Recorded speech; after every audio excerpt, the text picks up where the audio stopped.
Halo, assalamualaikum teman-teman. Kita cek suaranya dulu ya. Oke, kita tes suaranya dulu. Selamat malam. Apa kabarnya? Sudah bisa dengar suara saya? Boleh kasih satu kata di kolom komentar ya untuk memulai sesi live kita. Terserah deh katanya apa aja yang mewakili semangat teman-teman buat menimba ilmu malam hari ini dengan narasumber kita yang spesial tentunya. Boleh satu kata apa nih? Ah, udah kedengeran sip. Alhamdulillah. Saya kasih judul dulu ya. Baik, karena udah kedengeran, langsung saja tanpa berlama-lama. Assalamualaikum warahmatullahi wabarakatuh. Alhamdulillah, alhamdulillahilladzi arsala rasulahu bil huda wa dinil haq liyudhhirahu 'ala dini kulli wa kafa billahi syahida. Asyhadu an la ilaha illallah wahdahu la syarika lahu wa asyhadu anna muhammadan abduhu wa rasuluh. Qala rabbi shrah li sadri wa yassir li amri wa uqdatam min lisani yafqahu qawli. Alhamdulillah, senang sekali bisa ketemu dengan rekan-rekan sekalian, Baistoy dari manapun berada. Boleh absen dulu ya. Ini hadir dari mana saja? Udah 60 orang. Seluruhkah dari seluruh perwakilan pulaukah di Indonesia? Sumatera, Jawa, ada semua, Kalimantan, Sulawesi, teman-teman yang dari timur, dari Bali, Medan, langsung pertama Medan ya. Serang, Banten ya. Nah, mantap nih ya. Bandung, Bandung masih pawai ya. Selamat buat Persib ya. Oke, Tangerang, Samarinda, insya Allah siap semua ya. Seluruh dari Indonesia kumpul di sini, kita belajar bareng ya dengan wasilah online ini. Semoga nantinya bisa menambah khazanah keilmuan kita semua, khususnya dalam rangka persiapan menuju pernikahan. Dan malam ini menjadi spesial karena kita hadirkan beliau yang merupakan praktisi langsung di bidang Islamic Finance ya, yang nggak asing juga, teman-teman juga followers dari beliau mungkin ya, terus juga udah sering lihat seliweran konten-konten beliau di FYP. Nah, ini menjadi menarik, kita hadirkan langsung agar nanti teman-teman bisa belajar dan juga berinteraksi langsung, bertanya boleh banget ya. Dan bahasan kita malam hari ini dengan tema tulang punggung kok tulang tulung. Nah, alhamdulillah beliau sudah hadir. Kita alhamdulillah ya. Teman-teman udah follow Mas Greget belum? Yang belum follow juga ya. Kontennya banyak yang bagus. Oke. Assalamualaikum Mas Greget. Waalaikumsalam warahmatullahi wabarakatuh. Apa kabar hari ini Mas Greget? Baik, alhamdulillah sehat. Ini setelah Alhamdulillah. 3 tahun ya kayaknya. Saya terakhir live itu 3 tahun ya. 3 tahun atau 2 tahun yang lalu. Tapi kayak masih utuh aja ya Mas Greget, awet muda ya. Ah, alhamdulillah, masya Allah. Kayak masih utuh aja ya Mas Greget ya. Iya A- memang. Oh iya ya. apanya nih yang yang Udah masih utuh lumayan ya. apanya? Iya, Tetap aja terakhir fresh. itu 2021 ya kalau nggak salah, 3 tahun berarti kan pandemi. Lumayan. Ini kali Iya. ketiga tapi ya ini ya. 3 atau 2? Kali ketiga insya Tiga. Oh, Allah. 3. Oh, berarti Mm-mm. yang ada yang 2022 kayaknya. Iya, iya. Iya, lupa yang kedua udah pernah ada. Betul, betul. Mm. Alhamdulillah. Oke ya. Kurang Abdul kayaknya nih di platform ta'aruf, tapi Mas Greget juga belum ta'aruf ya. Nah, Mas Greget ta'arufan dulu sama kita. Siapa sih beliau Udah ini? Nah, mungkin udah boleh pada silakan kenal kenalan. kok. Aduh, sok pede banget ya. Ya, jadi assalamualaikum teman-teman di sini. Perkenalkan saya Greget Kalabuana. Saya memang seorang praktisi di keuangan syariah, tapi di media sosial itu lebih sering berbicara tentang financial planning, begitu ya. Kemudian ekonomi Islam dan beberapa hal mengenai pelajaran hidup lah intinya begitu. Dan sekarang mungkin aktivitasnya sedang di salah satu lembaga internasional di bidang keuangan syariah juga gitu. Alhamdulillah ya. Inilah yang banyak bantuin Toy itu gini nih. Seorang praktisi, para ahli, ustadz-ustadz yang punya kapasitas dan alhamdulillah mau loh buat berbagi di platform Ta'aruf Indonesia buat teman-teman Dengan semua. senang hati, Seneng dengan banget senang hati. Mas Greget. Saya sendiri merasa Siap. sangat terhormat bisa ngobrol langsung. Nah, jadi nanti Alah. banyak belajar. Harapannya banyak bisa di-share juga nih buat teman-teman. Siap, Oke. siap, insya Allah. Siap Mas Gregat, kita mulai langsung. Wih, kayak kuis ya. Mm-mm. Pakai Ini acara.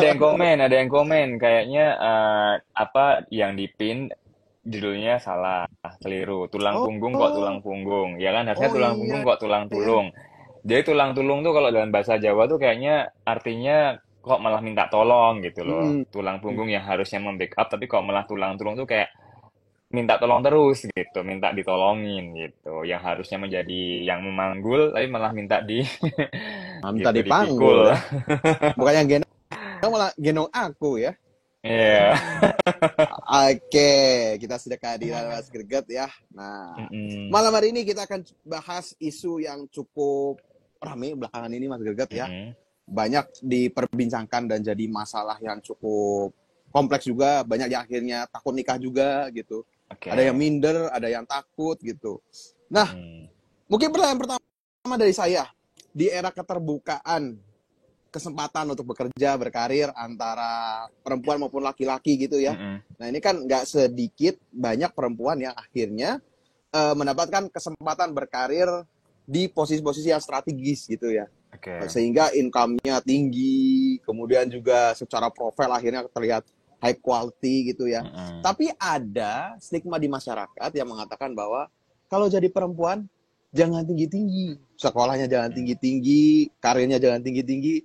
Nanti laki-laki mana yang mau sama kamu? Takut gitu kan. Nah, Betul. sebenarnya perempuan itu emang punya limit nggak sih dalam mencapai kesuksesan karir, kemapanan finansial gitu? Atau sebenarnya seperti apa gitu? Iya. Karena ini kita belajar tentang ta'aruf gitu ya, kemudian keuangan syariah, ekonomi syariah, maka yang kita gunakan perspektifnya adalah agama Islam. Jadi untuk yang nanti misalnya berbeda pendapat dan menggunakan perspektif yang lain, ya nggak apa-apa. Tapi dalam hal ini kita akan melihat dari sudut pandang agama Islam. Sekarang eh, dari yang terakhir tadi ya, apakah ada batasan tertentu seseorang itu untuk tumbuh, berkembang, mencapai limit tertentu gitu ya? Kalau kita sebagai seorang manusia, setiap manusia itu kan punya fungsi dan peran dalam masyarakat gitu.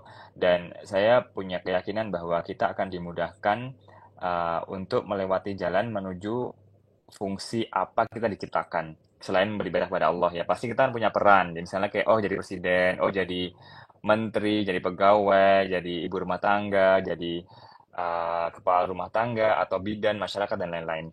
Nah, untuk mencapai ke fungsi yang maksimal tersebut, otomatis kita kan perlu bertumbuh gitu ya, sehingga bisa memberikan kontribusi ke masyarakat juga paling optimal gitu. Artinya, sebenarnya kalau dibilang limit jangan sekolah tinggi-tinggi, kemudian jangan terlalu cepat berkarir, atau jangan terlalu pinter bahkan begitu ya. Saya pikir itu kurang sesuai gitu dengan hakikat peran dan fungsi manusia di dalam masyarakat tadi gitu. Itu satu gitu. Karena dengan maksimal kompetensi kita, maka kita akan memberikan dampak yang lebih besar.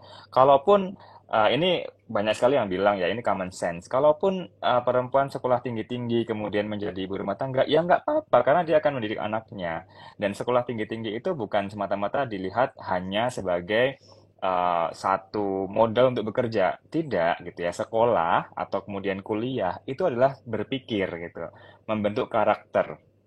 Jadi kita berupaya untuk melatih otak kita, melatih kecerdasan emosional kita, bertemu dengan orang-orang, menyelesaikan masalah. Jadi jangan dipandang bahwa kita sekolah itu hanya karena kita mau bekerja gitu loh. Jadi berpendidikan, berilmu, berwawasan itu adalah modal untuk hidup, bukan hanya untuk mencari pekerjaan gitu. Itu satu. Dan yang kedua, eh, saya tidak menyalahkan orang-orang zaman dulu yang berpendapat bahwa jadi perempuan atau wanita itu jangan terlalu hebat gitu ya. Mungkin memang kondisi zamannya berubah dan pada saat itu pemahaman itu valid. Mungkin begitu, karena kita tidak paham juga pada waktu itu, kita tidak menjalani masa yang seperti itu gitu kan.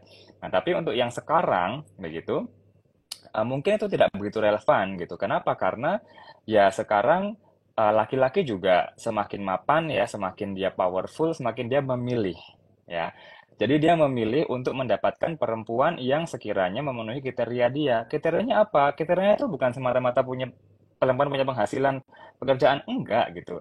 Yang dilihat dari laki-laki dari perempuan yang punya pekerjaan atau berkarir yang menakjubkan gitu ya, karena tinggi banget, sukses banget, itu bukan berapa penghasilan dia atau apa posisinya, tapi what's beyond money tadi. Jadi apa di balik penghasilan yang tinggi, apa di balik posisi dia yang tinggi itu. Nah, itu ada apa?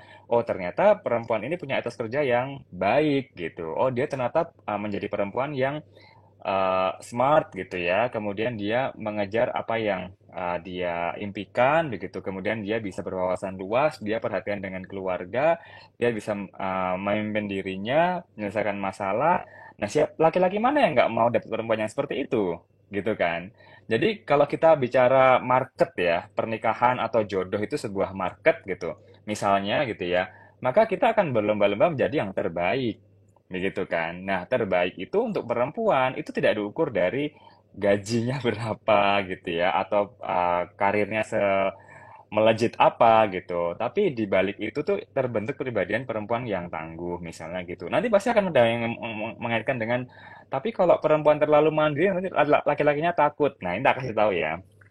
Ini mungkin tidak mewakili laki-laki ya, tapi saya sebagai laki-laki, nggak semua laki-laki itu minder dengan perempuan yang hebat gitu. Dan perempuan jangan terlalu kepedean bahwa laki-laki itu akan selalu merasa insecure. Hello, enggak gitu. Ada hal-hal yang hanya laki-laki yang bisa melakukan dan ada hal-hal juga yang hanya perempuan yang bisa melakukan. Jadi saling melengkapi. Jadi meskipun perempuannya itu bergaji tinggi gitu ya, laki-laki nggak kemudian akan ciut gitu ya, terus kemudian mundur gitu. Enggak gitu. Nah, saya pernah baca bahwa perempuan yang berpikiran bahwa ketika dia punya penghasilan yang tinggi, lalu kemudian dia mengira bahwa laki-laki akan langsung turn off gitu ya atau mundur, itu perempuan itu bisa terindikasi dia punya narsisistik. Dia punya narsisism, dia punya narsisistik. Jadi dia merasa bahwa ini loh, aku tuh udah punya penghasilan segini, nanti takutnya laki-laki tuh pada mundur. Enggak, ladies, enggak gitu. Ada yang memang begitu. Tapi itu juga tidak semuanya begitu. Enggak semua laki-laki harus mundur dengan penghasilan kamu yang tinggi, enggak gitu ya. Atau bisa juga dia itu punya anxiety. Itu dari bacaan yang saya baca. Tapi untuk yang menghubungkan ke anxiety ini agak agak cukup panjang karena dihubungkan dengan apa namanya pola pikir dia yang dia mengejar karir, kemudian dia merasa lelah gitu ya, cemas dengan kehidupan dan sebagainya. Tapi lebih nyambung yang tadi narsisism tadi ya. Jadi dia menjadi narsis. Jadi dia merasa percaya diri sekali bahwa oh saya ini tuh loh udah kayak gini, takutnya laki-laki pada mundur nggak berani, enggak gitu. Tapi kadang dia juga akan berpikir, Mas Fikri, jadi apa namanya nanti takutnya laki-laki ini jadi mokondo gitu. Nah, ini mungkin nanti kita bahas lebih lanjut yang soal mokondo ini gitu. Udah panjang ya? Oke. Ya. Tapi lengkap tadi ya, komprehensif bahwa mungkin memang pemahaman itu berawal dari masa sebelumnya gitu ya. Ya kita nggak tahu Mm-mm. juga di kondisi itu bisa jadi relevan dulu mah gitu Ya, ya. Tapi sekarang mah ya, enggak gitu, karena itu bagian daripada aktualisasi diri kita yang justru mempermudah kehidupan kita nanti setelah menikah gitu ya dengan kualitas tadi ya. betul, betul. Oke. Nah, gimana nih laki-laki yang sepakat atau tim Mas Greget tadi ya? Nggak insecure, nggak masalah. Nah, boleh komen juga ya. Atau yang Ya, bersimpangan juga boleh ngasih nggak pendapatnya gitu. apa-apa, nggak apa-apa, Oh, boleh. Oke, tadi menarik ya, Mokondo. Nah, belakangan ini sempet rame itu ya istilah itu gitu. Mm-mm. Bahwa apa namanya banyak laki-laki yang akhirnya ketika ada perempuan sudah matang nih, sudah mapan gitu ya, atau sebutannya independent woman gitulah. Ibaratnya nggak usah ada suami juga saya bisa hidup sendiri, udah ada semua ini mah gitu, nggak butuh bantuan gitu. Nah, kalau ada Ya, kamu malah nanti jadi beban gitu. Ada yang berpikir mm-mm. gitu ya. Nah, kemudian ada istilah mokondo, tambah serem akhirnya buat nikah. Nah, kalau kondisinya apabila ada perempuan merasa kalau nantinya akhirnya menikah malah justru menambah beban karena sekarang ya saya sebenarnya ya udah mapan juga, nggak ada masalah buat harus nikah atau enggak gitu. Nah, itu gimana sih kondisi demikian kalau dari pandangannya Mas Greget tentang mokondo dan independent woman gitu? Iya, jadi sebenarnya tadi ya pola pikir yang seperti itu, maksudnya saya sudah di titik di mana saya sudah independen gitu, baik secara finansial, secara mental, spiritual, emosional gitu ya, fisikal juga gitu. Saya sudah matang. Nanti ketika ada pasangan, saya justru malah terganggu karena dia akan bergantung ke saya, dia akan mengganggu kemapanan dan kestabilan saya. Itu tuh terjadi juga di laki-laki loh, gitu. Jadi tidak hanya perempuan, sorry to say, banyak teman-teman yang berkomentar di postingan saya beberapa waktu yang lalu soal laki-laki insecure karena penghasilan mereka lebih tinggi itu banyak yang berkomentar, ini bagus tulisan analisisnya karena tidak tidak condong ke satu gender gitu, tidak membela perempuan saja atau laki-laki saja, tapi kita melihat dari dua perspektif gitu ya. Jadi laki-laki itu juga ada yang merasa seperti itu karena dia sudah saking mapannya gitu ya, dia juga berpikir nanti ketika ada perempuan, dia malah mengacaukan kemapanan yang sudah ada gitu. Jadi orang tuh sudah damai hidupnya, ketika dia mendapatkan pasangan, dia berharap pasangan ini akan memberikan ketenangan dan kedamaian yang lebih, bukan malah merusaknya gitu kan. Itu wajar, itu terjadi di perempuan dan terjadi di laki-laki. Bahkan di dalam konten yang saya bikin waktu itu, menurut jurnal American Psychology kalau nggak salah ya, itu memang ini kan Amerika ya, berarti kemungkinan besar sampelnya juga dari Amerika gitu. Memang ada juga laki-laki yang berpikir bahwa dia mencari perempuan itu yang bisa menanggung kehidupannya atau bebannya gitu. Setidaknya dia membantu, maksudnya begini, bukan kemudian perempuan harus membantu nafkah atau bekerja, enggak. Maksudnya adalah perempuan yang dia itu bisa menyelesaikan dirinya. Jadi dia itu ketika nanti menikah tidak mempersulit kehidupan keluarga, tapi dia sendiri itu sudah selesai gitu loh. Maksudnya begitu. Nah, itu yang saya coba interpretasi gitu ya dari jurnal ini. Jadi laki-laki mencari pasangan yang mampu menanggung beban mereka sendiri. Maksudnya yang menanggung diri mereka sendiri gitu. Laki-laki tetap memberikan nafkah. Jadi itu tidak menghilangkan kewajiban laki-laki sebagai pemberi nafkah gitu. Nah, ketika terjadi persepsi bahwa apa namanya takutnya nanti dia dapat laki-laki yang mokondo gitu ya, kemudian laki-laki yang tidak bertanggung jawab. Nah ini memang ya pinter-pinternya kita memilih gitu kan. Misalnya isunya itu tidak hanya mokondo atau lari dari tanggung jawab gitu ya, tapi ada isu tentang loyalitas, komitmen, perselingkuhan dan lain-lain gitu ya. Jadi mokondo itu hanya salah satu bentuk masalah yang muncul dalam rumah tangga gitu. Nah, untuk bisa mendapatkan pasangan yang terlepas atau terseleksi dari isu-isu potensi yang tadi itu gitu ya, kita tentu harus memilih bibit-bibit bobot, kan begitu ya. Nah, permasalahannya adalah bagaimana kita mengidentifikasi atau mendefinisikan mokondo ini gitu. Apakah mokondo itu dimaknai sebagai laki-laki yang sama sekali tidak bermodal sehingga dia hanya mau menikah dan kemudian nggak mau berusaha, dia menikmati saja, dia menggantungkan diri ke perempuan, atau mokondo ini diartikan sebagai laki-laki yang gajinya lebih kecil gitu. Karena ini agak buram gitu ya batasnya ya. Karena saya melihat juga laki-laki yang gajinya itu bukan lebih kecil, gajinya itu tidak memenuhi standar tertentu dianggap mokondo gitu loh. Contoh ya, misalnya laki-laki ya dia pekerja kantoran gitu ya, perempuannya pengusaha, gajinya itu sudah jauh lebih banyak gitu kan dibandingkan si laki-laki ini gitu.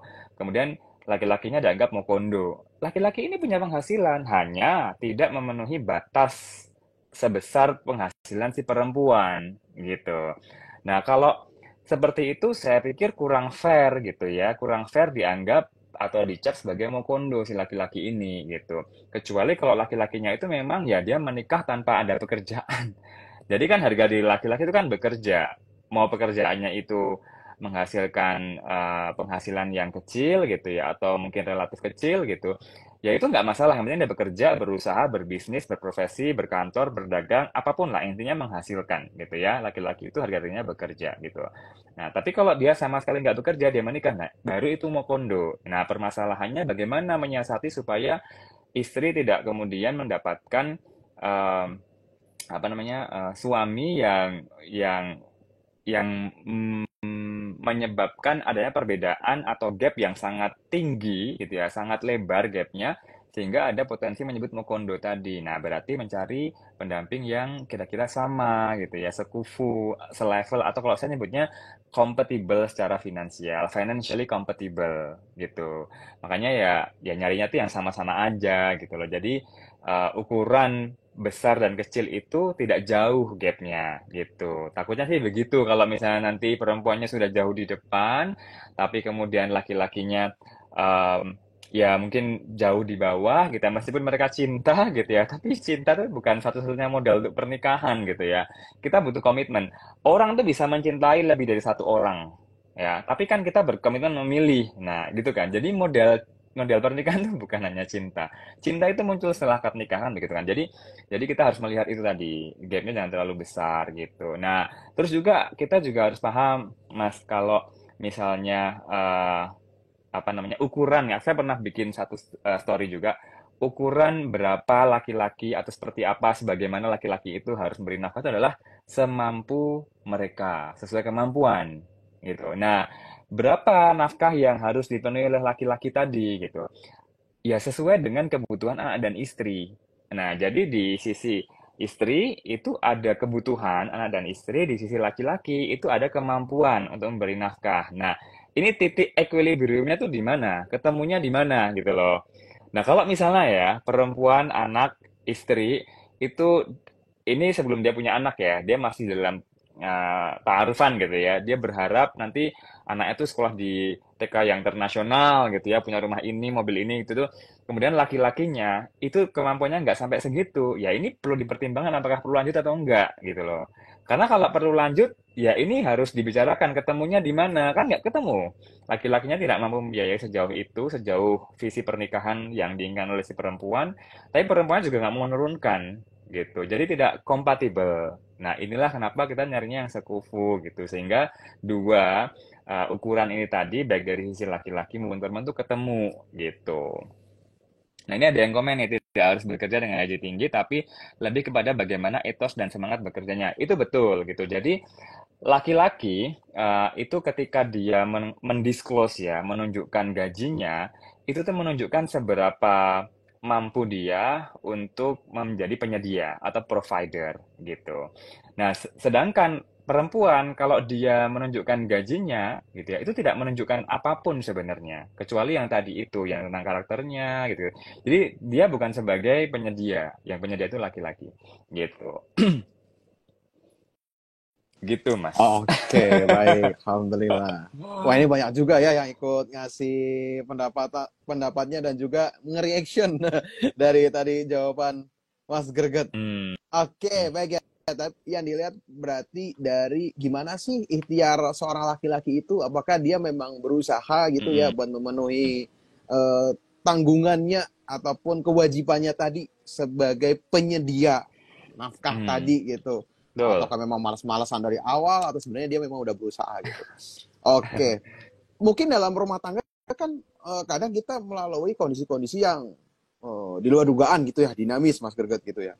Mm-mm. Misalnya nih, ada di suatu titik suami itu akhirnya dalam kondisi tertentu penghasilannya kurang dari istri gitu. Mm.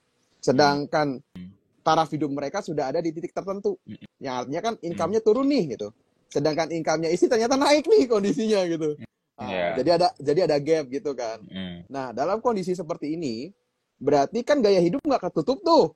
Ya. Akhirnya yang nambahin istri Mm. kan. Nah, Mm. dalam kondisi seperti itu apakah suami itu bisa dikatakan gagal dalam memberikan nafkah gitu. Nah, kemudian Mm. apakah dengan seperti itu maka bisa dikatakan bahwa nafkah ditanggung oleh istri sekarang gitu. Mas Mm. Greget. Gimana Iya. tanggapan Mas Greget? Iya. Ini panjang karena gini, untuk melabeli seseorang gagal tuh menurut saya terlalu dini gitu ya.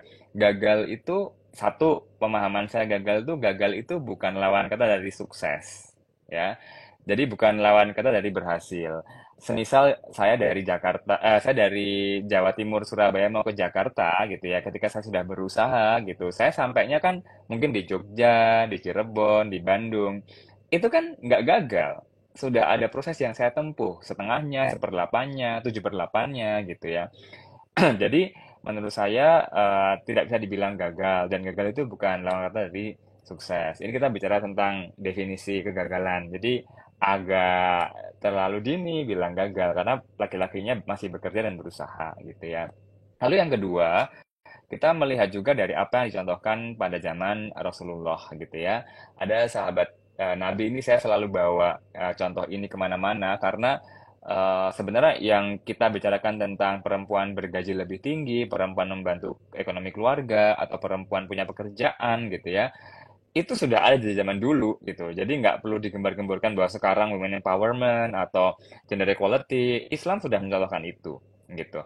Jadi sahabat Nabi namanya Zainab binti Muawiyah. Saya lupa suaminya siapa, tapi intinya beliau Zainab ini itu adalah seorang perintis industri rumah tangga gitu dan sukses gitu sampai dia pada akhirnya punya penghasilan yang lebih tinggi dibandingkan suaminya yang suaminya itu kalau nggak salah penggembala domba atau kambing gitu.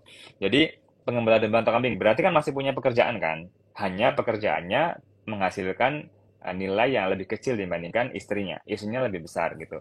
Pada akhirnya bagaimana? Istrinya membantu perekonomian keluarga gitu. Kemudian eh, dia juga menyantuni anak-anak yatim kalau nggak salah ponakan-ponakannya gitu. Artinya ya boleh-boleh aja perempuan itu untuk membantu ekonomi keluarga. Nah, gitu.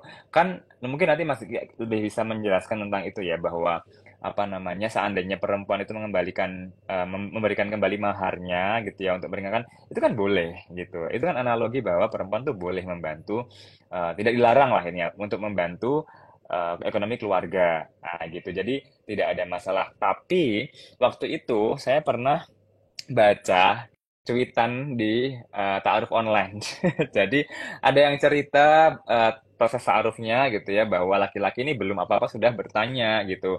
Nanti bisa bekerja, intinya bekerja untuk membantu ekonomi keluarga. Nah, itu terus yang komen tuh beberapa tuh bilang big no, big no, big no gitu. Nah, nggak masalah juga sih untuk bilang big no gitu. Karena memang ya seharusnya yang menjadi provider itu ya laki-laki gitu. Jadi kalau dari awal ada keputusan untuk membantu keluarga, terus perempuannya nggak mau, ya nggak apa-apa, nggak usah dilanjutkan.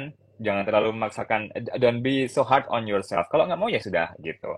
Nah, tapi kan sekarang orang-orang tuh mulai memahami bahwa eh, anak misalnya ya, anak itu tidak hanya mendidik anak itu tidak hanya menjadi kewajiban ibu gitu sehingga ketika ada orang bilang wah enak ya kamu punya suami yang mau membantu didik anakmu ngasuh anakmu loh dia nggak membantu itu memang kewajiban dia gitu jadi perempuan mulai berpikir bahwa laki-laki itu juga harus menjadi bagian dari pendidik keluarga anak gitu ya jadi mengasuh anak itu juga bagian dari kewajiban laki-laki jadi mereka tidak mau dibilang bahwa suami kamu membantu. No, suami itu nggak membantu. Suami memang juga harus mendidik, ikut mengasuh. Karena itu anak-anak berdua, bukan anak si perempuan saja gitu. Nah, dari pemikirannya seperti ini, jadi muncul, oh berarti ya perempuan nggak apa dong ikut bantuin kerja gitu kan. Beberapa perempuan bersedia untuk ikut bekerja. Karena apa? Satu, mereka memang dari awal menjadi perempuan yang suka mengaktualisasikan dirinya, berkarya.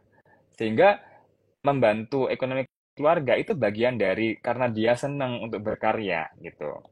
Satu itu, yang kedua karena dia memikirkan tadi bahwa ya suamiku ngebantuin aku mendidik anak, masih mengasuh anak, setelah dia pulang kerja dia masih mau gitu ya.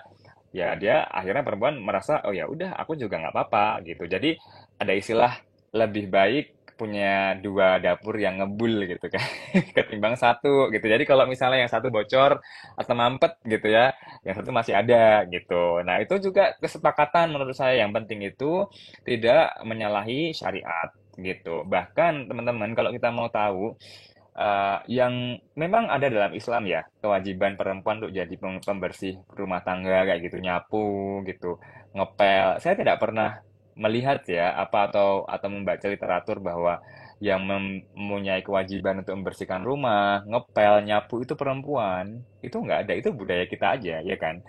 Laki-laki itu juga harusnya bantu ya ngepel gitu ya ya kemudian apa namanya ya nyapu ya bersih-bersih. Real man laki-laki yang sejati itu real man itu cook and wash dishes jadi the real laki-laki itu masak dan juga cuci piring gitu tidak ada dalam istilah atau apa namanya budaya dimanapun gitu ya yang bahwa mencuci makanan, mencuci piring itu adalah pekerjaan perempuan. Di mana coba di dunia ini yang ada hal seperti itu gitu.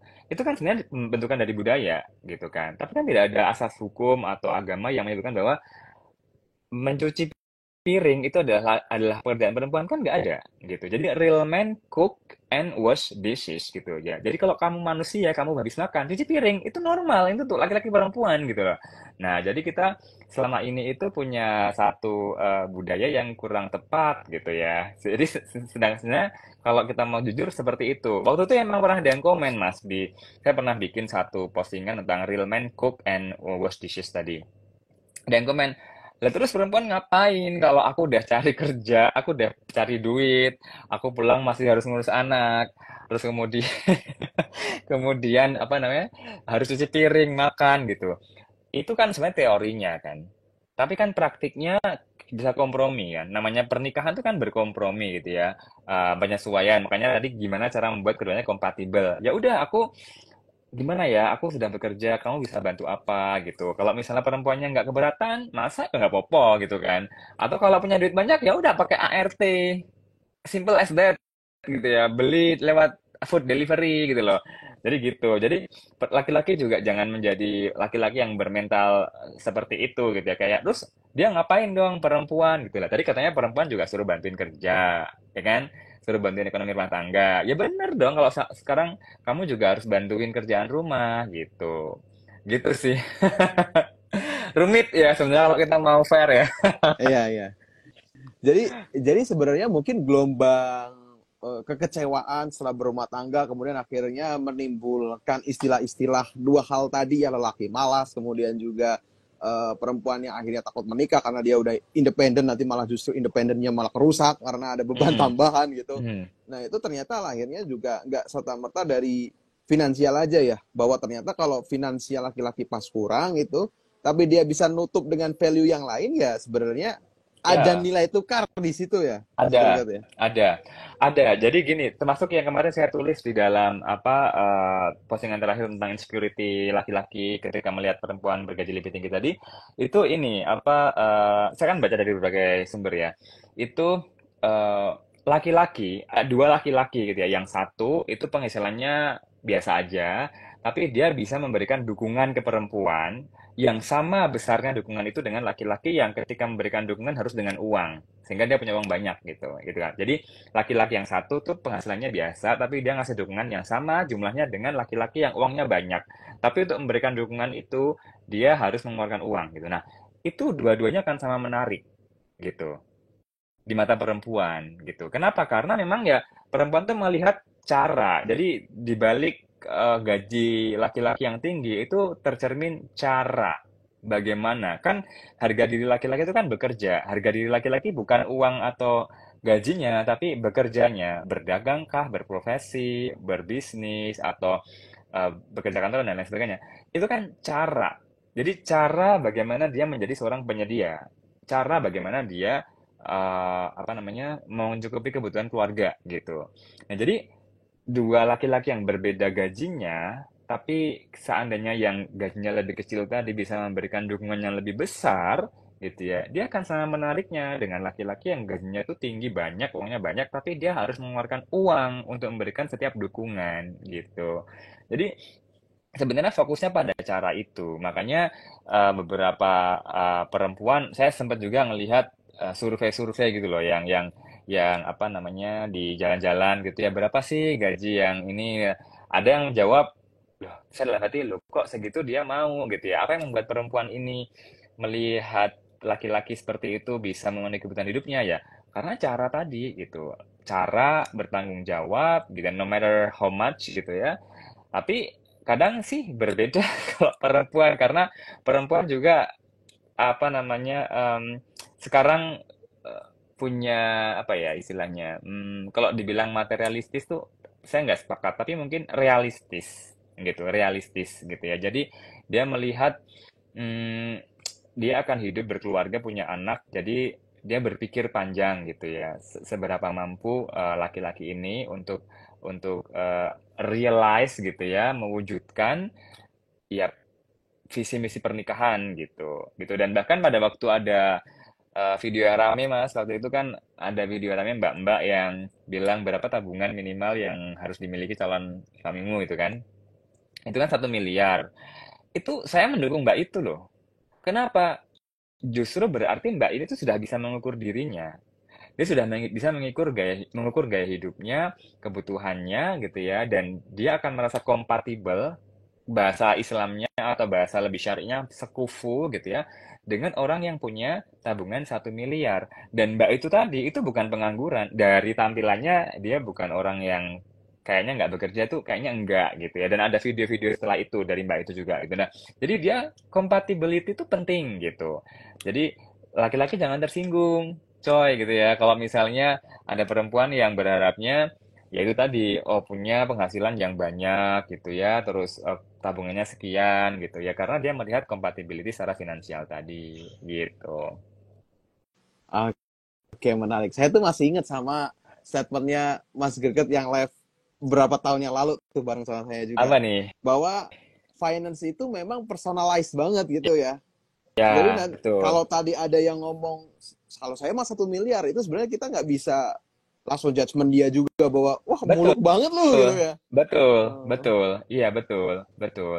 Nggak bisa gitu ya. Kalau ya gimana, finance is personal ya. Jadi kita mungkin melihat bahwa tas 10 juta tuh mahal dan kayaknya sayang gitu ya. Tapi buat orang yang omsetnya 2 miliar per bulan gitu, tas 10 juta tuh ya kayak 100 ribu mungkin gitu ya. Jadi ya let them be gitu. Ya kan? Gitu. Oke, baik. Tadi ada yang tanya juga sih sebenarnya sama istilah perempuan matre gitu. Mm-mm. Jadi ada beberapa perempuan yang mungkin ya sebenarnya mungkin kayak tadi kondisi mbaknya sudah bisa mengukur diri gitu ya. Nah, dia udah tahu nih sebenarnya saya kebutuhannya sekian, maka saya harus cari suami yang memang punya kapasitas sekian gitu ya. Tapi mungkin Mm-mm. dalam pengungkapannya takut kena labeling matre gitu. Ataupun Mm. sekedar mau tanya gaji aja gitu. Nah, Itu ya, takutnya kayak materialistik betul, banget gitu. Itu sebenarnya betul, kalau betul. kalau dari pendapat Mas Greget sendiri gimana tuh? Jadi gini, sama dengan analoginya sama dengan kebutuhan dan keinginan ya. Jadi kebutuhan itu kan kita makan 3 kali sehari gitu. Itu menjadi keinginan kalau dalam setiap makan tuh ada embel-embelnya. Misalnya, saya maunya sarapannya sarapan di restoran X gitu ya. Makan siangnya di mall B gitu atau makan malamnya harus ini gitu. Nah, jadi ada atribut-atribut tertentu yang membuat itu jadi sulit gitu. Jadi memenuhi keinginan kita. Keinginan tuh apa sih? Keinginan tuh yang sesuatu yang menambahkan manfaat atau meningkatkan kualitas begitu kan. Nah, padahal kebutuhannya tuh ya makan 3 kali sehari di warteg kan juga bisa selesai kebutuhan itu gitu. Nah, sama dengan cara pikir perempuan yang materialistis atau realistis gitu ya. Kalau misalnya nih ini baru tadi pagi, tadi siang saya sering scrolling gitu baca-baca. Kalau misalnya perempuan ini tuh naiknya Avanza, biasanya dia naik Avanza. Terus dalam mencari pasangan dia maunya yang harus naiknya tuh Alphard, Alphard gitu ya, atau Lamborghini. Lah itu kan materialistis gitu. Tapi kalau kalau misalnya memang dari awalnya dia apa naiknya Alphard dan dia mencari sama yang Alphard itu realistis, itu bukan matre gitu. Jadi kita melihat sebenarnya background dari perempuannya ini apa sih gitu. Kalau dia mencari sesuatu yang sama dengan kehidupan dia, standar kehidupan dia sebelumnya ya sudah gitu. Kalau memang dia awalnya pakainya apa Lamborghini gitu ya, Lambo gitu ya sudah, dia mencari yang seperti itu ya nggak apa-apa gitu. Tapi kalau kemudian dia ingin naik kelas dan naik kelasnya ini cenderung tidak rasional, nah itu matre gitu. Dan saya juga tadi sempat ingat, aduh jadi lupa sebentar, ngomongin soal eh jadi lupa saya Mas. Coba lanjut dulu ya. Soal yang materialistis tadi. Lanjut dulu. Oke, tadi. Berarti bisa dilihat juga sebenarnya dari backgroundnya gimana sih track recordnya tentang Mm-mm. kondisi ekonomi, gaya hidup gitu. Kalau memang Betul. itu bagi kehidupan sebelumnya normal-normal aja ya itu tadi realistis gitu ya. Ya. Karena kan juga kalau tahu-tahu dot gitu kan kaget juga gitu ya. Oh iya, tahu saya jadi ingat. Jadi gini, Hmm.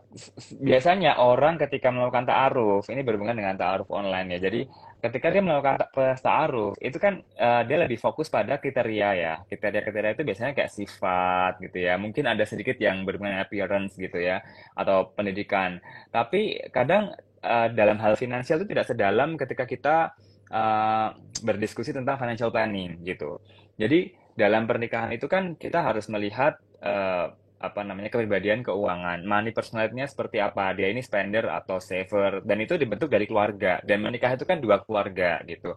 Kemudian juga tentang utang, ketahuan nggak gitu ya utang ini gitu. Terus kemudian juga struktur rezekinya, artinya dalam keluarga ini siapa yang bekerja gitu ya. Terus kemudian extended family, kewajiban misalnya si laki-laki dia harus membayar adiknya sekolah, kuliah, keluarganya juga. Nah, itu seperti apa? Nah, hal-hal semacam itu dibicarakan ketika ta'aruf gitu. Jadi, ta'aruf itu jangan hanya memenuhi hasrat bahwa oh saya maunya tuh perempuan yang soleha gitu ya. Terus kemudian saya maunya laki-laki yang S2 atau yang tinggi, putih apa gitu. Tapi atau yang hafiz misalnya gitu ya. Tapi juga sampai pada mindset keuangan tadi gitu. Sehingga nanti pas nikah itu tuh nggak kecele gitu ya. Oh ternyata orang ini pelit banget nih si laki-laki ini ternyata dia perhitungan sekali. Atau sebaliknya perempuannya ini yang perhitungan sekali. Perempuannya ternyata menjadi lambung keluarga, tapi laki-lakinya pengennya perempuannya tidak bekerja sama sekali setelah menikah. Nah, kalau seperti itu kan berarti laki-laki juga harus menanggung kewajiban perempuan yang tadi awalnya menjadi lambung keluarga gitu. Siapa yang yang membantu ekonomi keluarga perempuannya kalau kemudian si perempuan akhirnya nggak boleh bekerja gitu kan. Nah, hal-hal seperti itu dibicarakan gitu. Nah, itu sebenarnya kalau untuk yang pacaran nih, meskipun saya juga nggak melakukan pacaran gitu ya, tapi yang pacaran itu tuh melakukan itu. Jadi mereka tuh berbicara sampai sedalam itu, sampai misalnya punya rekening bareng yang menurut saya itu prematur gitu ya. Ngapain punya rekening bareng, ATM bareng gitu ya. Bahkan ada yang punya KPR bareng, temennya teman saya gitu ya. Terus terus jadi nggak enggak. Terus Itu gimana gitu gimana ya? tuh? Gono gini apa gimana tuh, Mas? Akhirnya akhirnya dijual. Ya kayaknya dibeli lah gitu. Ini itu yang KPR itu gitu.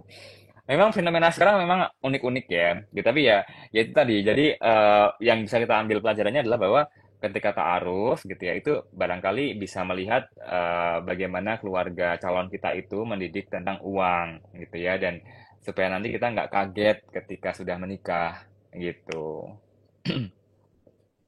Oke, baik ya. Nah, ini mumpung narasumber kita juga laki-laki, Mas Greget juga.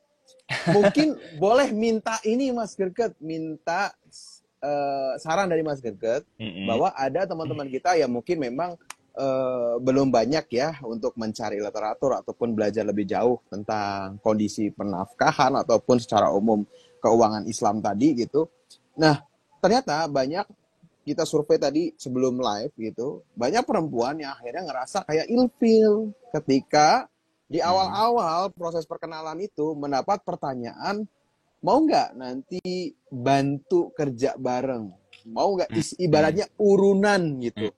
Nah, Mm-mm. kalau dari Mm-mm. Mas Gerget sendiri, apabila ada lelaki seperti ini, baiknya seperti apa sih gitu? Mungkin dia insecure gitu ya, dan tadi menjadi solusi alternatif untuk mengatasi ketakutan dia karena finansialnya mungkin kayaknya buat berdua agak empet-empetan nih gitu. Nah, Mm-mm. kalau Mm-mm. dari pendapat Mas Greget sendiri, ada nggak masukan untuk kondisi-kondisi demikian gitu?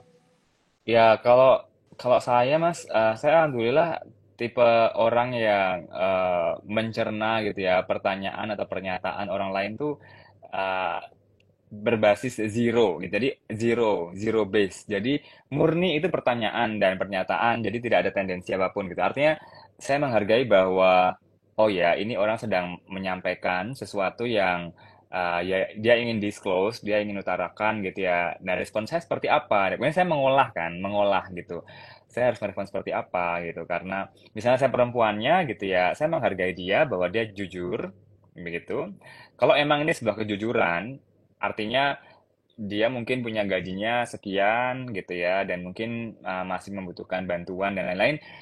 Saya menghargai kejujurannya. Tapi kalau itu hanya untuk ngetes-ngetes, itu bisa juga loh. Jadi dia sebenarnya mampu, tapi dia coba mencari tahu pola pikir si perempuan ini, apakah dia perempuan yang mau berkontribusi atau bagaimana, itu bisa juga. Tapi intinya tadi saya menghargai kejujuran si laki-laki ini, ya, untuk kemudian dia berterus terang. Selama hal-hal yang dia sampaikan tuh bukan hal-hal yang lebih baik tidak diutarakan, kayak masa lalu, itu tuh kan nggak perlu ya. Tapi kalau yang hal-hal seperti ini kan ya demi demi kenyamanan bersama dia sampaikan, saya menghargai gitu.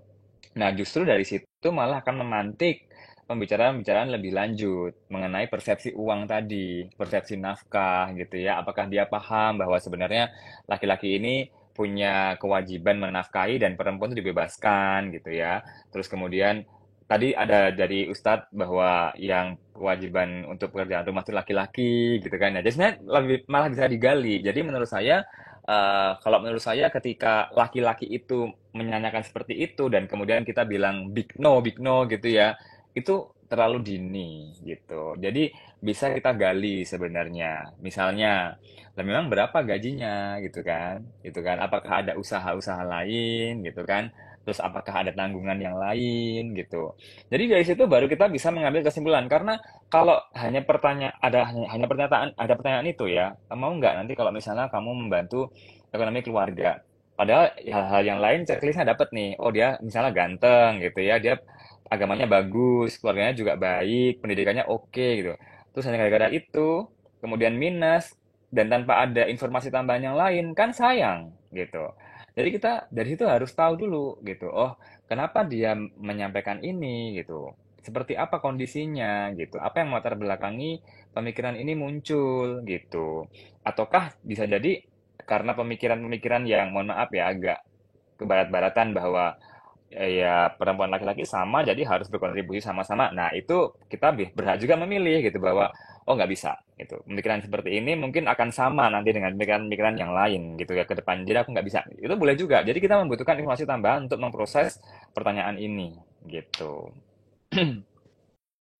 Ah, ini tips mahal teman-teman ya.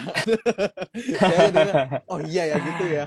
Ah, bener sih Mm-mm. kalau kita udah terseret tendensi ya pasti penilaiannya sesuai yang kita inginkan gitu ya. Iya. Akhirnya nggak fair ya.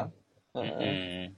Tapi kalau buat awal-awal nih, tadi kita udah tahu nih ternyata kalau ada pertanyaan, ada pernyataan kita mulai dari nol. Nah ini saya mau Ya, tertarik buat ngulik zero base-nya tadi, boleh nggak Mas Greget? boleh boleh Nah, boleh.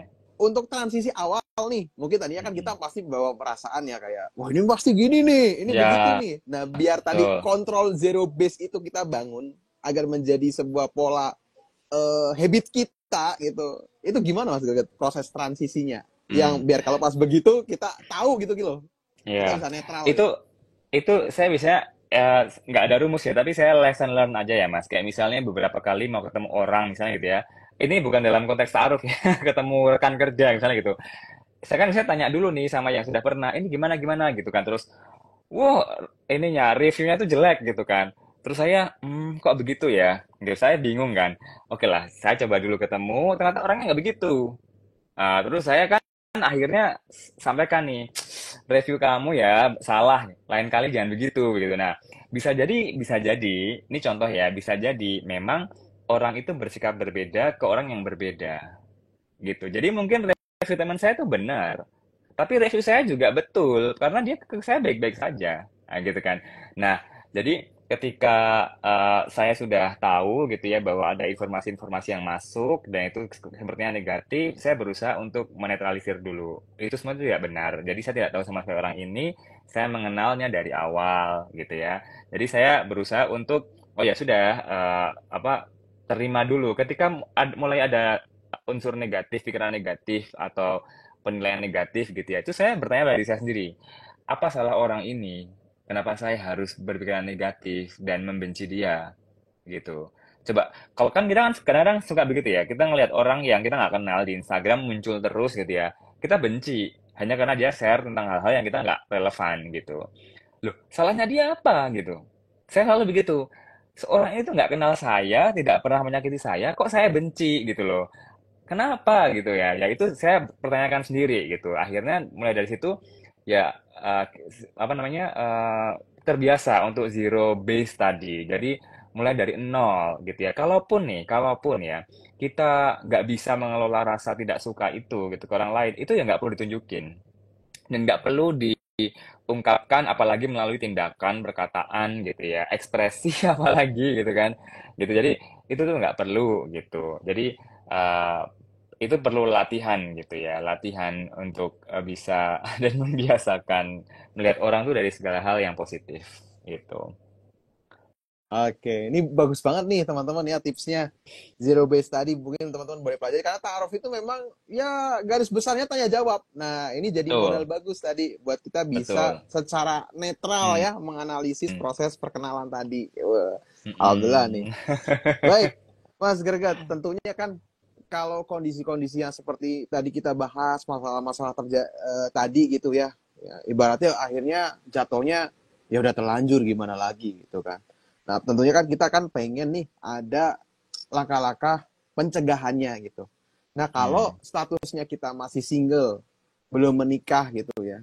Kemudian ada terpaan isu seperti tadi laki-laki malas, kemudian apa namanya hmm, akhirnya perempuannya juga lebih tinggi makin minder gitu. hmm, Nah, di kondisi hmm. sekarang gitu, apa aja sih tipsnya dari kacamata Islamic Finance itu sendiri bagi orang-orang yang mungkin masih single, pengen menikah nantinya untuk bisa mengurangi resiko rumah tangga yang ketemu laki-laki malas, kemudian juga mungkin akhirnya kewajiban nafkah nggak terpenuhi gitu. Dari sekarang harus gimana nih Mas Firdaus?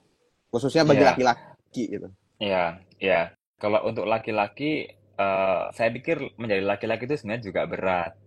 Tapi selama ini yang dipotret sama dunia itu perempuan-perempuan dan perempuan gitu. Sekarang begini Mas, ini saya juga ingin memberikan pandangan ya tentang kita harus bersikap adil pada laki-laki. Karena setiap misalnya nih contoh ada bencana, ada kayak genosida, tragedi, itu kan women and children. Memang laki-laki tidak penting. Bahkan sekelas Ustadz Imam Omar Sulaiman kalau nggak salah itu juga menyampaikan Palestinian men are important too gitu loh. Jadi laki-laki itu juga hidup dan eksis di dunia ini. Jadi ketika ada sesuatu, kenapa semuanya hanya terfokus pada perempuan dan anak-anak gitu? Korban perang mayoritas perempuan dan anak-anak. Apakah laki-laki sebanyak itu juga tidak penting gitu kehidupannya gitu ya?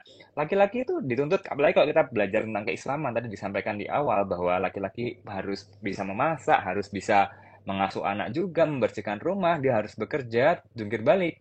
Bebannya juga kan berat gitu ya. Dan dia tidak pernah punya apa namanya kemampuan yang selugas perempuan untuk menampilkan emosinya ke siapa. Sekarang kalau bapak dia harus ngeluh setiap hari, nangis, mau jadi apa keluarganya? Ya kan dia pasti menyimpan itu sendiri gitu kan. Jadi mentalitas laki-laki itu sebenarnya juga ditempa secara keras ya oleh lingkungan dunia ini yang memposisikan laki-laki itu less important than women gitu. Itu satu. Lalu yang kedua, tentang pertanyaan tadi gitu ya. Kalau menurut saya, kalau konteksnya adalah keuangan, tentu ya kita harus mempersiapkan. Dan ini salah satu kelebihan generasi milenial dan generasi Z gitu ya. Karena mereka ini itu punya kemampuan menghasilkan di usia lebih dini. Di usia 13 tahun, SMA, kuliah, itu mereka sudah bisa menghasilkan. Dengan apa? Dengan YouTube, dengan media sosial, dan lain-lain, online shop gitu ya misalnya. Jadi mereka ini sudah lebih siap secara finansial di usia yang lebih dini. Kalau mereka menyadari itu dan memanfaatkan itu. Sehingga kemungkinan kayak berpikir tentang rumah, berpikir tentang kendaraan atau aset di usia 19 tahun, 23 tahun itu buat mereka bisa gitu loh. Ya, itu yang harusnya dimanfaatkan. Saya pernah di satu momen gitu ya, acara saya jadi konsultan keuangan gitu, istilahnya kayak yang menerima keluh kesah keuangan. Ada dua, yang satu tuh perempuan usia 23 tahun. Dia anak pertama, dia kayaknya masih kuliah ya. Dia itu udah punya KPR, Mas, di usia 23 tahun. Terus saya nanya ke teman saya, kok ini kok usia segini kok udah ini ya? Soalnya kalau usianya lebih muda, jadi tingkat produktivitasnya lebih panjang, Gert. Jadi dia lebih bisa mendapatkan persetujuan KPR gitu.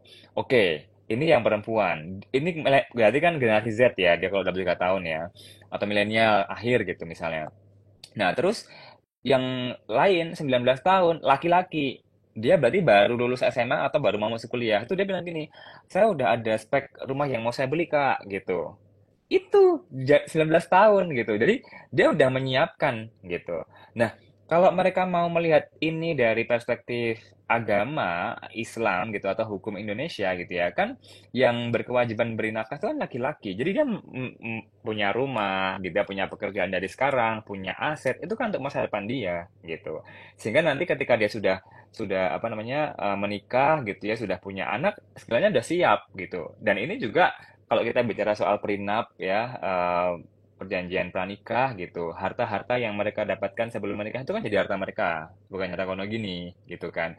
Meskipun kita juga tidak ada orientasi untuk nanti bercerai kan nggak bisa begitu juga ya. Jadi ya ini memang hartanya mereka karena mereka sudah mendapatkannya sebelum menikah gitu. Dan kalau kita bicara soal persiapan gitu ya, ketika belum menikah sudah punya rumah, punya mobil atau kendaraan atau punya usaha yang bisa dijadikan second income atau income tambahan gitu ya, itu kan berarti mereka juga salah satunya mewujudkan tuntunan bahwa tidak meninggalkan generasi yang lemah gitu. Jadi ketika dia menikah punya anak itu ya rumah sudah siap gitu kan. Terus pendidikan anak juga terencana gitu. Jadi tidak melahirkan generasi yang lemah dan tidak melahirkan calon generasi sandwich gitu. Gitu. Oke, baik. Berarti pencegahannya nggak nanggung-nanggung ya. Memang edukasi tentang bahwa kamu nanti akan menjadi seorang pemimpin, akan memimpin rumah tangga, bertanggung jawab atas istri, anak. Itu harusnya udah dari sedini itu ya.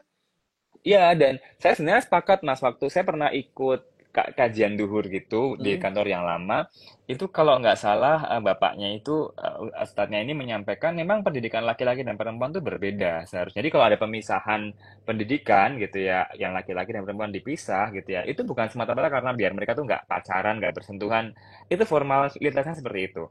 Tapi secara esensi pendidikan, kan laki-laki itu kan dididik untuk menjadi kepala keluarga, ya dia untuk menjadi seorang yang petarung di dalam kehidupan masyarakat. Mereka bertarung, laki-laki itu kan di jalan bertarung, mencari nafkah gitu ya, bekerja keras, bukan yang joget-joget kayak gitu kan. Nah, jadi mereka ini memang pendidikannya ya harus keras. Dalam arti keras tuh diajarkan mindset bahwa kamu akan jadi provider gitu. Sehingga cara berpikir mereka dalam setiap misalnya mata pelajaran atau interaksi dalam kelas itu juga harus seperti itu. Jadi kalau ada sekolah yang memisahkan gitu ya antara perempuan laki-laki dengan tujuan untuk menyampaikan pola pikir dan membentuk karakter laki-laki sebagaimana seharusnya, itu saya bisa memahami gitu. Oh, mungkin itu memang cara mereka untuk mendidik anak laki-laki disiapkan sebagai seorang ayah gitu, bukan sebagai seorang yang lain gitu ya. Perempuan juga begitu. Kenapa dia dipisahkan? Karena dalam pendidikan gitu ya. Saya belum pernah membaca penelitian misalnya bagaimana matematika, fisika, kimia, biologi itu membentuk pola pikir feminisme atau maskulinitas itu saya belum pernah baca. Tapi kalau seandainya salah satu alasan pemisahan itu untuk membentuk tadi ya peran-peran perempuan sebagai calon ibu gitu ya. Terus kemudian dari proses pembelajaran tuh ada apa internalisasi itu gitu ya. Itu akan lebih baik gitu loh. Jadi saya bisa paham ketika ada pemisahan itu. Terlepas mungkin tujuannya juga biar nggak pacaran gitu ya. Tapi juga kita harus mengantisipasi eksesnya ya. Jangan sampai terjadi apa namanya kontraproduktif. Jadi kayak oh laki-laki jadi nggak mau ketemu perempuan nih minder ya gitu. Minder dalam arti nggak terbiasa gitu ya. Harus perempuannya juga jadi nggak tahu pola pikir laki-laki sehingga nggak terbiasa berkomunikasi dan berinteraksi. Nah jangan sampai seperti itu. Artinya ini bisa diantisipasi gitu. Oke, alhamdulillah ya. Kita dapat penjelasan yang sangat-sangat lengkap dan tadi ada beberapa tips-tips juga ya yang menjadi catatan kita Mm-mm. semua yang bisa dipraktekkan langsung nantinya tentunya di proses. Mm-mm. Ini mah bukan buat taruh buat nikah doang tapi secara keseluruhan ya Iya, dalam peningkatan betul, kualitas hidup kita gitu di segala bidang. betul, Nah, betul. oke. Gak kerasa udah 1 jam, Mas Gregot. Terima kasih banyak sudah menemani obrolan kami di Ta'aruf All Indonesia dan banyak sekali ilmu yang di-share. Insya Allah mungkin kita bisa ngobrol lagi ya di kawan-kawan waktu dengan topik yang lebih menarik gitu. Iya. Nah, mungkin ada penutupan dari Mas Gregot yang pengen disampaikan? Iya, ini kalau saya senang sekali sih bisa bisa sharing tentang topik ini gitu ya di malam hari. Tapi tadi kayaknya hampir 400 yang datang silih berganti gitu ya. Dan ada yang bilang juga Cepet banget. Iya sih, keranya cepet banget ya Mas ya. Kayaknya saya juga tadi ngomongnya kelamaan. Tapi senang sekali bisa bergabung lagi dengan Ta'aruf online.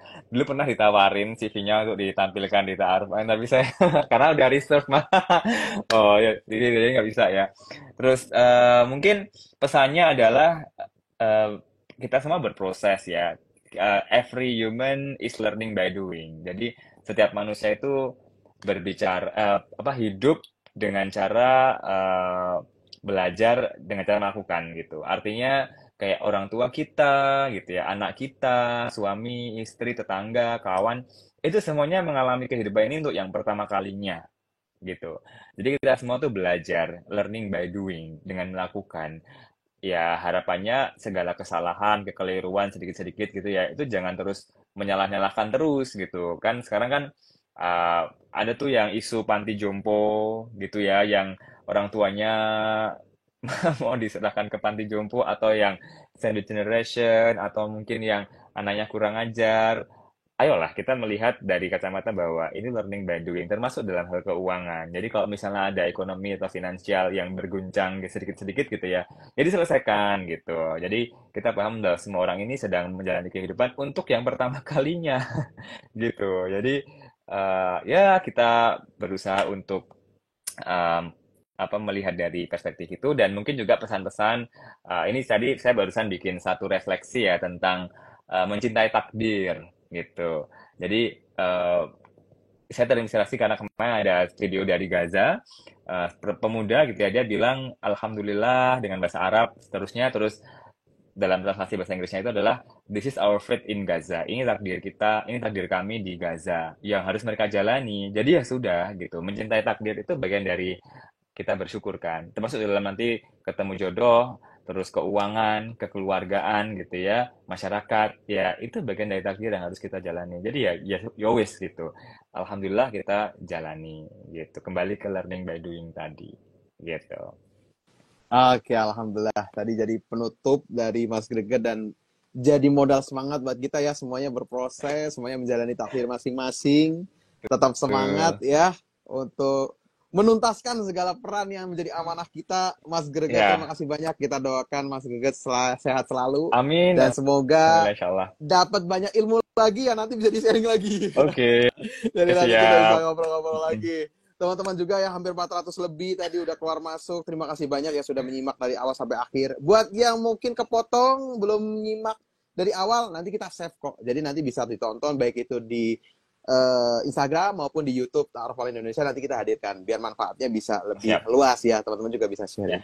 Mas Gagat, thank you banget. Kita tutup dengan doa kafaratul majlis. Subhanakallahumma bihamdika. Asyhadu an la ilaha illa anta astaghfiruka wa atubu ilaik. Teman-teman, selamat istirahat. Mas Greget, selamat berakhir pekan. Ya, Assalamualaikum sama-sama. warahmatullahi Sehat selalu. wabarakatuh. Waalaikumsalam warahmatullahi wabarakatuh.